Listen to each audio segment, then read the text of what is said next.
This is a Shipwreck Revenant, a Reaper branded mini, and while it's a pretty cheap mini, it's very good. It's one of those plastics that's really dense but kind of soft on the outside, like those old dinosaur toys from like the early 2000s, late 90s, where you could throw them at a wall and they'd break the wall. So very durable, but also pretty flexible. So I'm going to use it as my test subject for my speed painting kit. I've never really used anything other than acrylics to paint my minis. I've had very good luck with acrylics. I've had control. I think they work very well, but I want to expand my painting repertoire. So I bought a starter kit from Army Painter.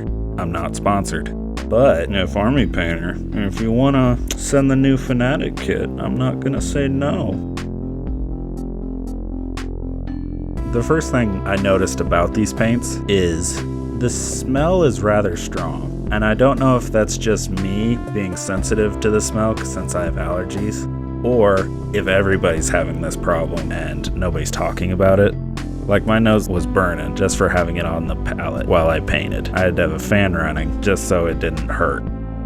I will say though, it flows rather well. It does take some time getting used to its consistency. It's thicker than a wash, thinner than a gel, and I did have some coffee staining, but I think that was more of a user error than the paint error. Since it is my first time using speed paints, I didn't know how to thin it, or if you need to thin it, or if you should just go right out of the pots, because I went right out of the pot and it seemed to work very well.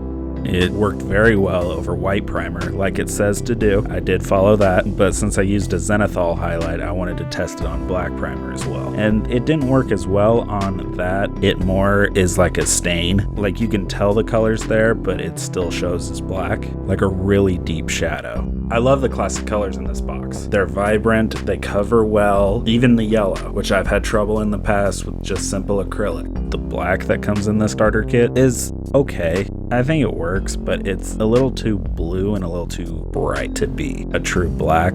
That's just a personal opinion though. I think it looks fine after it dried.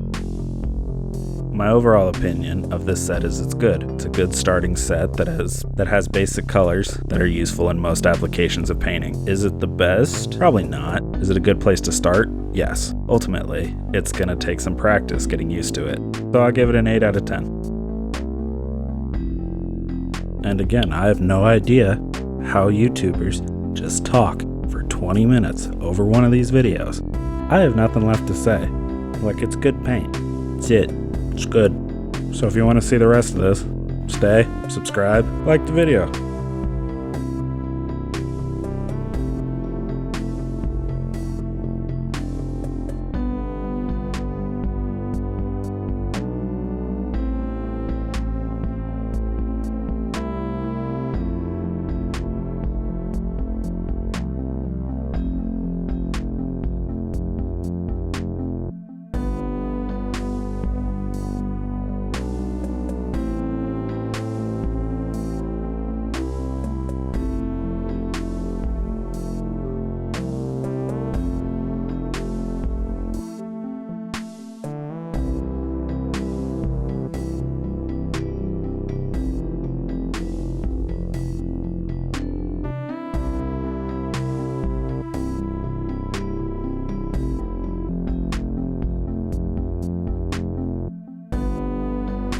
So until next time, happy crafting, have a good day, goodbye.